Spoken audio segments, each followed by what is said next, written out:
Il est tout juste 13h sur Aloula et c'est le journal à la une de l'actualité. Génération Green à Ouazen, une série de projets de développement agricole et rural sortiront bientôt de terre. Ils visent à désenclaver la population et faciliter la commercialisation des produits agricoles, de quoi contribuer au développement de l'agriculture et des zones rurales.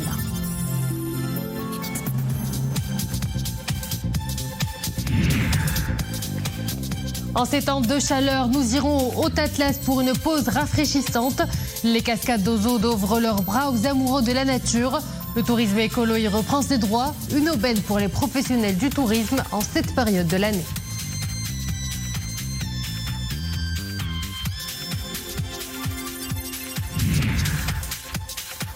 Enfin, nous vous ferons découvrir la première série animée du patrimoine immatériel du Maroc.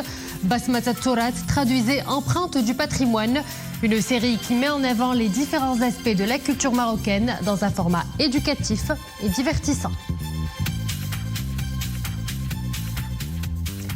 Bonjour à tous. Avant le développement de ces titres, ce message de félicitations adressé par Sa Majesté le Roi Mohamed VI au président de la République du Sénégal, Bassirou Diomaye Faye, à l'occasion de la fête nationale de son pays.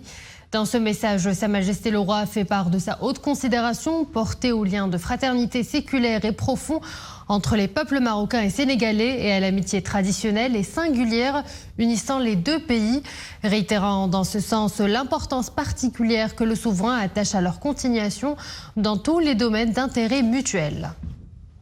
Je me réjouis de la perspective de travailler conjointement avec votre Excellence à la consolidation d'une coopération maroco-sénégalaise toujours plus solide, étroite et renforcée, tant sur le plan bilatéral que régional, dans le cadre d'un partenariat dynamique et mutuellement bénéfique aux jeunesses de nos deux pays, affirme Sa Majesté le Roi. Le souverain saisit cette occasion pour renouveler ses félicitations et ses vœux de réussite dans la haute mission qui a été confiée à M. Bassirou au service du Sénégal et de son peuple. Le Maroc et l'Union européenne est plus important que jamais dans le contexte géopolitique actuel. L'affirmation émane du haut représentant de l'Union européenne pour les affaires étrangères et la politique de sécurité, Josep Borrell. Le renforcement de ce partenariat stratégique a été au centre d'un entretien hier entre Josep Borrell et le ministre des Affaires étrangères, de la coopération africaine et des Marocains résidant à l'étranger, Nasser Bourita. Les deux responsables ont également échangé autour de plusieurs questions bilatérales et régionales. Une référence dans la politique de voisinage de l'Union européenne, Rabat et Bruxelles sont liés par un partenariat stratégique construit sur un socle solide de valeurs et de visions. Après les pluies torrentielles qui se sont abattues sur le royaume la semaine dernière, le temps chaud s'invite dès aujourd'hui sur la majeure partie du pays.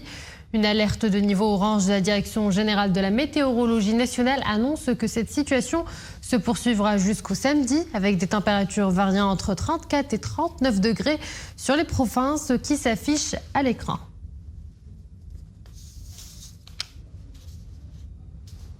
Les précipitations importantes qui se sont abattues sur plusieurs régions du royaume ont été salvatrices pour les barrages du royaume. À ce jour, ils affichent un taux de remplissage de 31,79%, soit un volume de retenue de plus de 5124 milliards de mètres cubes. 5 barrages affichent un taux de remplissage de 100%. Il s'agit du barrage Nkhlash, Fchaoun Sharif Idrissi, Ouad, Boudahab. Plusieurs autres barrages ont affiché des taux de remplissage supérieurs à 50%. Celui de Tangemed affiche 83%, Smir 90,2%, Moulay Hassan Ben Mehdi 67,7%, Msra Ahmadi 57,6%, El Wahda 56,3% et Sidi Drissi 98,9%. Des pluies bienfaitrices également pour l'agriculture. À Ouazen, plusieurs projets de développement agricole et rural ont été lancés. Des projets inscrits dans le cadre du programme Génération Green qui ambitionne de booster l'emploi et d'améliorer l'inclusion économique des habitants de la province. Abdelali Gnoni et Boubkar Mgabret. La visite de terrain vise à s'enquérir de l'état d'avancement des projets de développement agricole et rural mis en œuvre dans le cadre de la stratégie Generation Green. Il s'agit notamment du programme 2024-2025 des pistes à l'échelle de la province de Ouazen, qui porte notamment sur l'aménagement de pistes rurales dans 17 communes territoriales et qui regroupe 42 douars de près de 22 000 habitants. عندنا تقريبا برنامج ديال 300 كيلومتر في الإقليم. Le programme vise à désenclaver les habitants des douars avec la réalisation de 300 km de pistes au niveau de la province. Dans le cadre du programme 2024-2025, seront aménagés 164 km de pistes rurales dans 17 communes territoriales. Le projet comprend également l'accompagnement et le renforcement des capacités des coopératives et des bénéficiaires, ainsi que la promotion de l'emploi à travers des activités génératrices de revenus au profit des jeunes ruraux et des femmes rurales, et d'augmenter aussi la production agricole, de valoriser les ressources en eau à travers l'équipement des exploitations en goutte à goutte et d'améliorer le revenu des agriculteurs. Le projet vise aussi à faciliter la commercialisation des produits agricoles, notamment les olives et les figues, et améliorer les conditions de vie de la population rurale. والحمد لله بالمناسبة هذا المطار المبارك اللي عطا الله تعالى الوضع تغير. Grâce aux dernières précipitations qui ont touché toute la région, la saison agricole se porte beaucoup mieux. Plusieurs projets et chantiers ont été mis en œuvre depuis le lancement de la stratégie Generation Green, conçue et élaborée conformément aux hautes orientations de Sa Majesté le roi Mohammed VI.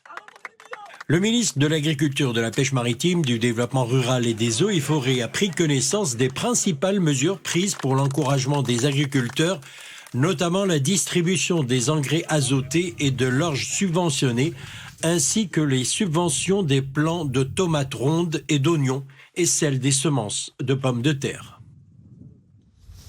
Gaza, toujours sous le feu des bombes depuis le début de l'offensive. Plus de 32 900 personnes ont trouvé la mort, en majorité des civils. Les ONG du monde entier et l'ONU alertent sur le manque cruel de médicaments, les difficultés d'accès et de distribution d'aide. Ils dénoncent aussi l'attitude d'Israël après la frappe sur des humanitaires qui cherchaient à voler au secours de Palestiniens menacés de famine.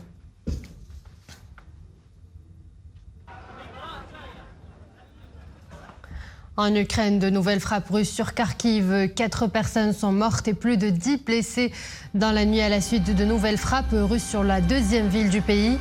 3 secouristes sont décédés lors d'une seconde frappe sur un lieu qui venait d'être bombardé dans un quartier densément peuplé de la ville. Le chef de la région militaire de Kharkiv fait état d'une attaque d'au moins 15 drones, dont certains ont été abattus par la défense antiaérienne. Pause détente avec le retour du soleil et du beau temps. Nombreux sont les touristes d'ici, d'ailleurs, à trouver refuge dans les points d'eau et autres zones ombragées. Perchés au milieu des vallées de l'Atlas, les cascades d'Ouzoud valent le détour. Le site se prête aux balades, à la baignade et à la relaxation. Un paysage d'eau et de montagne à découvrir ou à redécouvrir. Verrez avec Omar Jlaïdi, Hayat Fkhri et Maria Ouad. Des amandiers, des figuiers et des oliviers tapissent cette oasis pittoresque aux allures de tableaux impressionnistes.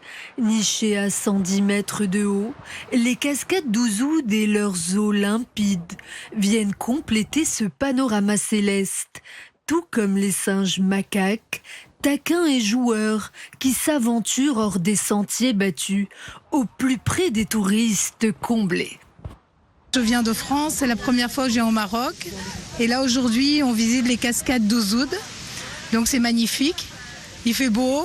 J'ai fait un long voyage depuis la Sicile pour visiter ce site magnifique. Le soleil est là, tout est vraiment parfait. Première fois que je viens ici, en effet, ouais, c'est super joli, très belle vue.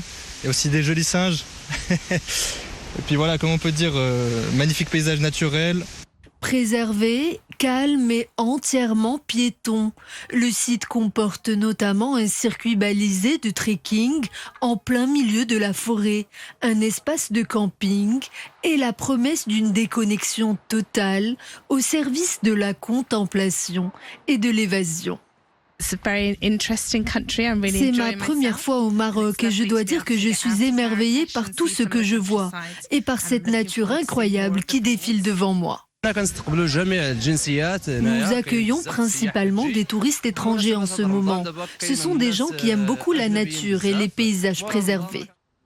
Inscrite au patrimoine mondial de l'UNESCO depuis 1994, les cascades d'Ouzoud sont à ce jour les plus grandes chutes d'eau d'Afrique et les plus impressionnantes du monde, avec les chutes du Niagara. De quoi attirer les touristes du monde entier. Un mot de culture, le patrimoine immatériel du Maroc a désormais sa propre série animée. Une première, intitulée Basma Tatourat, traduisait empreinte du patrimoine. La série donne à voir des aspects de la culture marocaine dans un format éducatif et divertissant. Le premier épisode était dédié à l'origine du couscous. Abdelrahim Zied, Driss Bado et Dominique Orlando. Il a parmi la foule de spectateurs présents ce soir-là de très nombreux followers qui le suivent sur les réseaux sociaux où il est considéré comme l'un des actuels influenceurs parmi les plus prolixes au Maroc. Le jeune homme aime communiquer et partager ce qui le passionne.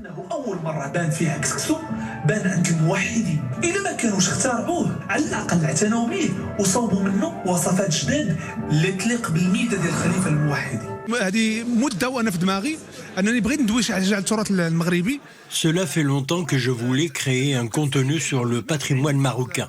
Mais le travail de recherche dans ce domaine n'est pas une mince affaire. J'ai ainsi eu la chance de collaborer avec le chercheur et académicien Nabil Moulin, qui m'a beaucoup aidé pour faire de ce rêve une réalité. Je lui dois une fière chandelle. Toucher le plus grand nombre de façon ludique et en des termes accessibles, le familiariser avec toutes ces notions de patrimoine immatériel et pouvoir les identifier, tout en veillant scrupuleusement à la fiabilité historique des faits racontés au fil des épisodes. Le patrimoine n'est pas juste du folklore, il fait partie intégrante de nous, il encadre et structure notre quotidien, notre vision du monde. Il faut le documenter, le connaître et le partager avec les concitoyens et les concitoyennes.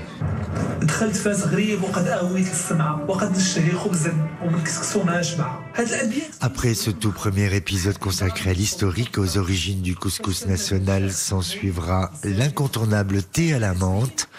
Le patrimoine immatériel du Maroc, ce sont aussi certains lieux emblématiques, comme la mosquée de Tinmel, située dans le Haut-Atlas, ou la ville de Marrakech et l'histoire de ses 7 saints patrons. De nombreux personnages légendaires viendront étoffer cette web-série d'animation, à commencer par la redoutable et très redoutée Saïda El Houra, qui fut femme corsaire et leader d'une armée véritable au XVIe siècle dans la ville de Tétouan. On enchaîne avec du sport. Le Maroc recule d'une place dans le classement de la FIFA. Il est désormais 13e rang mondial. Les Lions de l'Atlas se maintiennent à la première place en Afrique devant le Sénégal qui occupe le 17e rang. La sélection nationale conserve également la première position à l'échelle arabe devant le Qatar, 34e au niveau mondial. L'Argentine reste toujours en tête du classement FIFA, suivi de la France et de la Belgique. Et à Marrakech, les épreuves de la 38e édition du Grand Prix Hassan II de tennis se poursuivent. Le tennisman serbe Laslo Djere a été éliminé hier au 8e de finale. Laslo Djere, 35e mondial et tête de série numéro 1 du tournoi, a été battu par l'Italien Flavio Cobolli par 2-7-1.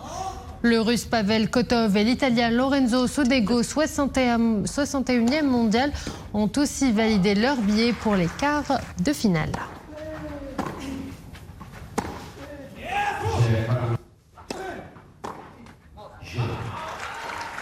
Continues to lead the...